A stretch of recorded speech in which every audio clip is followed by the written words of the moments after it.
Hey, welcome back. Welcome back. Happy Sunday to each and every one of y'all. So we started out the weekend with the goal to make some money, and we've been doing it. We've been doing it. All right. Recap of yesterday. Simply said 4-0. If you took any of the bets on the lines that I gave, you won. If you were like me and you parlayed all four, you won. So please, if you ain't already subscribed to the channel, you won the bets, you like the bets, go ahead, hit the bell, subscribe, put all the alerts on. You can personalize it just for, I guess, certain videos, or you can personalize it to get notified for all. But if you already subscribed, go ahead and just hit a like. I got another great slate today.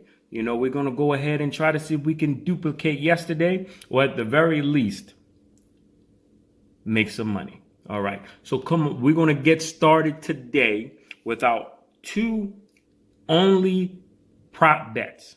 And those two will be from the NBA. And, in the past, with the NBA props been a little shaky. But today, I'm going with a team that I feel like the game will be competitive and should be a good one. So I'm actually going to take these two prop bets as an in-game parlay, same game parlay, and I'm going to go with Damian Lillard over 26.5 points versus the Celtics.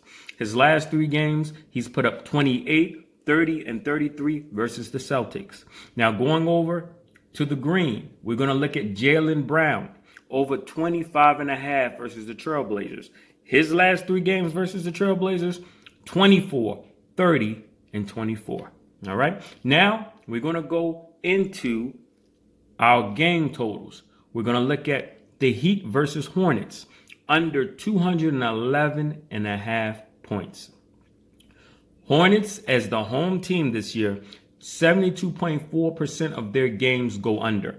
And Miami, 54.8% of their games go under as the away team. All right. Miami is ranked third in opponent points allowed. And just the whole season, they've been good defensively. I think every time I've looked, they've always been in that top 10. Charlotte is also pretty good defensively, as far as points are allowed. And both games this season, now this is the tricky part, both games this season between the two teams have gone over. But I think this is a trap. I think Vegas wants us to take the over, and this is why. The over-under for the day is 211.5 points. Both games went over, but in those two games, the over-under was higher. I don't see anybody that is really that's out for today that you should make a huge impact for that total to be so low.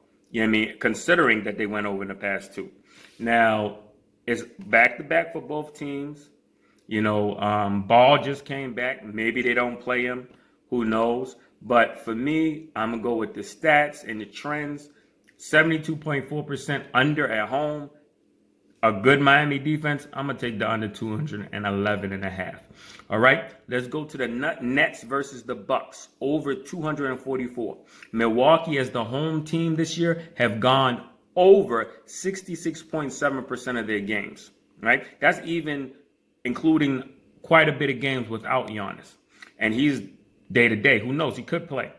And as the away team, the Nets go over 61.3% of the time, right? First game they played between the two teams, it went over. And both teams are ranked 1 and 2 in points per game. This game feels like a bet of the day. I'm definitely rolling with it. Now we're going to go over to the two MLB bets we have today. We're going to take the Diamondbacks versus Rockies over 9 runs. Gonzalez has an ERA of 3 for his career versus the Diamondbacks. And Kelly has a whopping 7.99 ERA versus the Rockies. Both teams are in the top tier in runs scored and in the bottom tier in the opponent runs allowed. I like the ingredients in this game. This should be a nice hot bowl of over. All right, the final bet of the day, LA Angels over 4.5 runs. Angels, number 4 in runs per game, facing Sheffield, who has an ERA of 11.74 and a whip walk hit of 2.09 versus the Angels in his career. All right, that does it for me. Happy betting. Good luck. Let's shoot for another undefeated day. Talk to you tomorrow. And most importantly, never bet more than you can afford to lose.